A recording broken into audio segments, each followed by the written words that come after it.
Hi there, today I'm talking to Natalie, a fourth year student from the United States, and Natalie studies veterinary medicine at our university. Hello Natalie, good to have you here. Hello, thank you for having me. Yeah, I'm really glad that you came. I know that you just started a new semester right now and you are done with your finals, so I'm really happy that you found time to join us today. The topic today is just to go through like basic things people have to do after arriving to Poland, and actually also how to prepare before you move abroad. We will discuss the questions today. And at the beginning, I would like to know what happens when you are admitted to the university, and what are the next steps you have to take after that. So after you're admitted, you want to make sure you have visas, all that paperwork taken care of. I'm a dual citizen, so visas weren't a big issue for me. But I know you can always reach out to other students for steps and advice. Mm-hmm. And then for medical insurance, LuxMed is really good. It's not very expensive in my opinion. So my insurance, if I really needed it, I would just send a receipt back to the States, back to the insurance company, and they would take care of it. But LuxMed's really nice because they speak English. You can call them as well or set up a patient portal online. Yeah, just to explain, like this LuxMed, that's the company working in Poland, and they provide like health insurance for people like who actually want to get this like private insurance, so you can easily get an agreement with them. Yes. Here in Poland. Yeah. And what about like finding accommodation in Poland? Like, what opportunities do you have? So I live in the dorms. If you do veterinary medicine, there's one dorm that all the veterinary students will stay in called Rye, which means paradise. Mm-hmm. I personally really love the dorms because they're inexpensive, they're clean, and very safe. When you first get to the dorms, you're going to have to fill out some paperwork, so make sure you have some passport photo IDs for your dormitory card. In your first year, you'll stay in a double room, so you have one bedroom with another student, then a bathroom and a kitchen, and on the other side of that bathroom and a kitchen is another double room. So for me, it was really great because I am a shy person, so it was an easy way for me to make friends and go out and meet new people. And then at the summer, it's great because there you have a storage room, so you just pack up all your things, sign some paperwork that you have how many boxes, this colored suitcase, and it's great so when you come back, you don't forget the things you left. In my second year, I got a single room, so I've stayed in that single room, so it's kind of like a 2-bedroom apartment with no living room. So I really like it and I'm happy there. But I know other students will move out if they want to for an apartment. Yeah, and the dorms are also like close to the campus, so... Yeah, there's a Biskupin campus, which is literally right behind the dorms. But getting to the other side of the campus, like this campus. Yeah, like closer to the center of the city, yeah? Yeah, it only takes about 20 minutes by tram, and it's just one line, so you don't have to do much. Yeah, some people also cycle, like to classes, so it's possible to buy a bike or you can rent a bike and you can just cycle around Wrocław, so it's quite convenient as well. Yeah, I know that many people, they rent apartments in Wrocław. It's also possible, and they sometimes do it with friends from the group or from the same year, so it's also possible to do that. And I think it's not super expensive when you share the apartment with friends.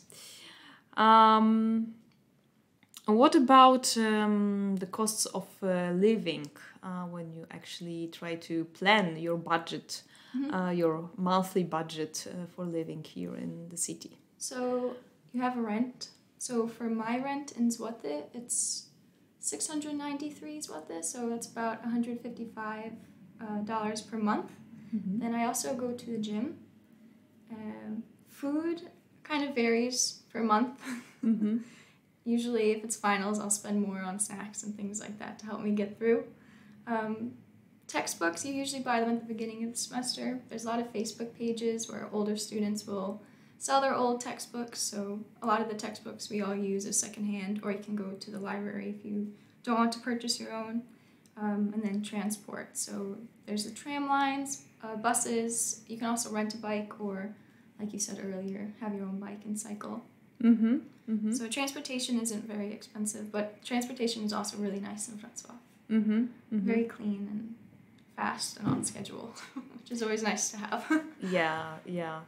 I think it's quite maybe unusual for like American people, because you go everywhere by car. Yes. But here we use a lot of public transportation, and it's really good, I must say, because we have trams and buses, and we have those city bikes. So actually everyone uses those kind of means of transport, and it works really well, I must admit. Once I was counting the costs of living here in Wrocław, and of course it depends what kind of living conditions you want to have here. You may really save your money and live in a dorm, which is the cheapest option, I think, and you can also rent an apartment. But we were counting that the minimum, we think it's like maybe now 3,000 zloty a month you need to have to survive. And of course, if you want to have more freedom with your money, with the expenses, the more you have, it's better. But basically I would say 3,000 zlotys monthly. It's like the minimum, for accommodation and food and transport, and which is, I think, more or less $1,000. Probably it's 3,000 zlotys, right? Yeah, I do it just by day. I had the 6-month card, urban card, or you can put it on your student card. I had that for a while, and that was nice. But then COVID hit, so I didn't know when I would need transportation. So I just do day passes. So those aren't very expensive either. Okay. So what would you recommend for packing in your suitcase when you think about leaving to Poland? The first thing I would say would be pictures of your family and your friends. Things that remind you of home that you can't necessarily buy at a shop or anything like that. Because once you're in Poland, there's lots of beautiful malls and shopping centers where you can always buy things that you need. So anything that reminds you of home, always pack first. Other things you will need would be like lab coats, rain boots or wellies, gloves. Most classes provide gloves, but I always keep them handy just in case. First year, you always need your own. And then clothes for every day, clothes you don't mind getting dirty, because obviously it's veterinary medicine. And then clothes if you want to go out, things like that. I would say those are the major ones. Yeah, obviously many things you may buy here in Wrocław. So if you don't have like lab coats at home, you can buy them here. And I know many students, they even buy computers here. They are not carrying them from their home country. So actually we have a lot of malls here, and it's easy to get stuff. So don't be stressed that you need to pack half of your house and bring it to Poland.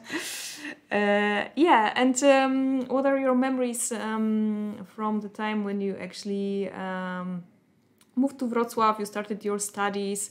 What did the first week look like? I was really excited when I first came here. I loved the city.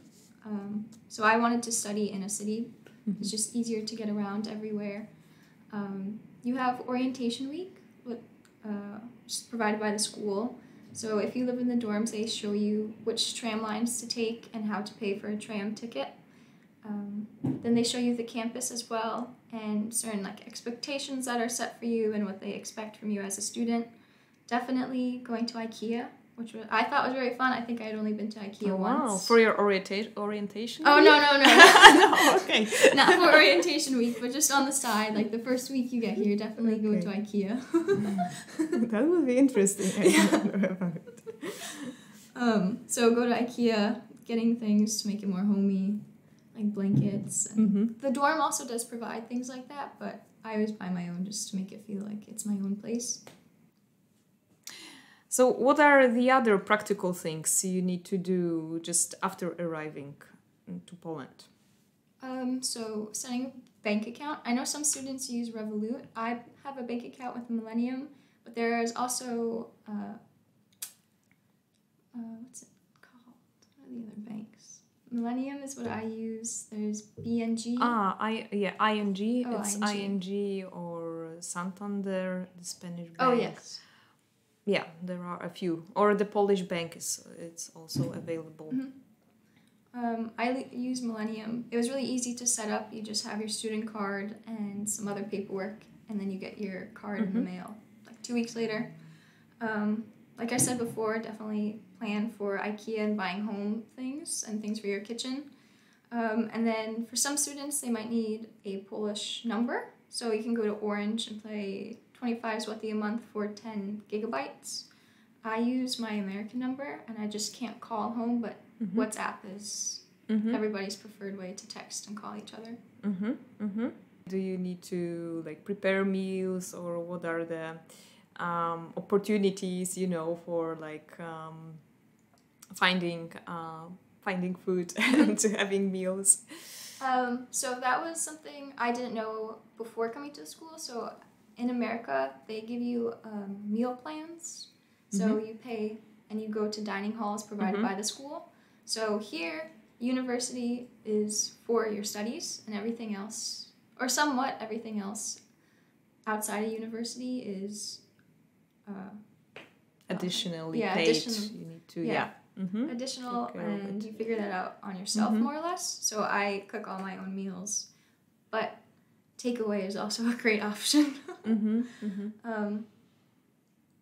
Yeah, there are many restaurants around, so you may also use them if you want to. It's just like because like our main campus is located almost in the center, so there are many opportunities to just find something to eat, to have a meal, and so There's Starbucks right across the street, and Cinnamon, which is like a canteen, which is always great. yeah, I know that our veterinary medicine students, they really love studying in Starbucks and meeting in Starbucks, and yeah. That's definitely true. Yeah. So you may feel like at home, like with Starbucks. Yeah. So how should you prepare for classes? You mentioned that it's good to have like certain things prepared already in terms of clothing. Anything else is important? So the main thing I was thinking about would be for my anatomy lab. That was my first semester, the first lab that was really hands-on. All you really need for it is a lab coat and a scalpel, but in the first week, the professors will tell you which scalpels you need and which textbook is best. The professors for anatomy are amazing, so they'll go through things many times for you. Also, before classes start, definitely get sleep. I know it's very anxious. You'll be very anxious for everything to start, but definitely get your 8 hours of sleep. Yeah, good advice. And what about spending time after classes when you have your spare time? What would you recommend? There's a lot of things to do in Wrocław. Definitely going to cafes and restaurants and bars with friends is always a great way to explore the city and just get together with friends. There are movie theaters that are really nice. The subtitles will be in Polish or they're dubbed over, so up to you which movie you want to see. There is ice skating not too far from the city. I've gone a few times with friends, which is really fun. There's the spring and winter market right in the center.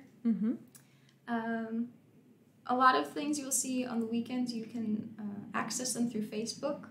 So they'll show weekend events on Facebook. You'll see a friend's interested, so you'll decide to go. Like last year, we went to, I think, a food truck festival, about a half hour outside of the city, which was really fun. An English division will have soccer on Sundays, so that's always fun. Yeah, many different options. And would you give any maybe practical, useful information about the Polish culture if someone should know something before coming here, actually? Well, definitely download Duolingo or just know the basics in Polish. I think you should know the basics of a language no matter where you go. It's always good to know to say hello, how are you? I don't speak Polish, I don't speak that language. Definitely read on Polish culture a little bit. Know their history. I think that's also very important no matter where you go, is to know the history, because that'll also tell you more about their culture. And then the best part is when you go to restaurants and you can try out their food. So I'd say those would be the three main things.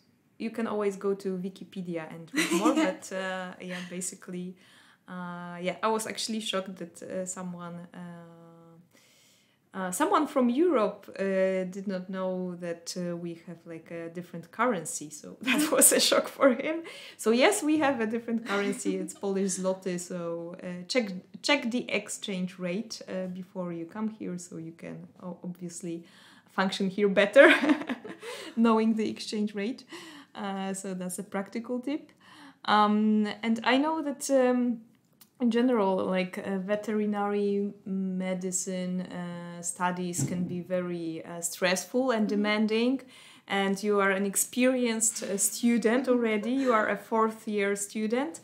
So would you give any tips, like how to survive the vet school? Like maybe you already found out like the golden rule, how to do that, because it's a challenge. I know it's not so easy. Well, the ways I study and how I manage my time will vary with colleagues. For what I do for studying, I try to set aside a few hours to go over the notes of the day, or if I have a test coming up, I try to start studying at least a week out, just to make sure I have all the material. And the most important thing I would say is when you're studying for an exam, study because you'll need it in the future, not to study to pass. Especially in the first 3 years, especially the sequence subjects. Those will all come up again in your 4th and 5th year. So it is really important that you have basic understanding, not because it's on a test, but because you'll need it in the future. Definitely get your sleep and just stay on top of your notes. And we're all going through the same thing. So if you need help, always reach out to another student. They'll always help or send their notes or explain things to you. And professors have consultation hours, so if you don't understand something, you can always email them and go to speak with them, or I don't understand this, can you go over it again? So don't be afraid to ask questions either to your professors. So. Okay, thank you so much for joining me today and answering all those questions. It was very interesting, and especially for people who are considering studying here in Wrocław. And if it happens that you have more questions, you can always contact us, our admissions office. We are here to help you. And also you may check our previous podcasts and learn more about studying here in Wrocław and studying in English. So thank you very much for joining me. Thank you for having me. And hopefully see you next time with our next podcast.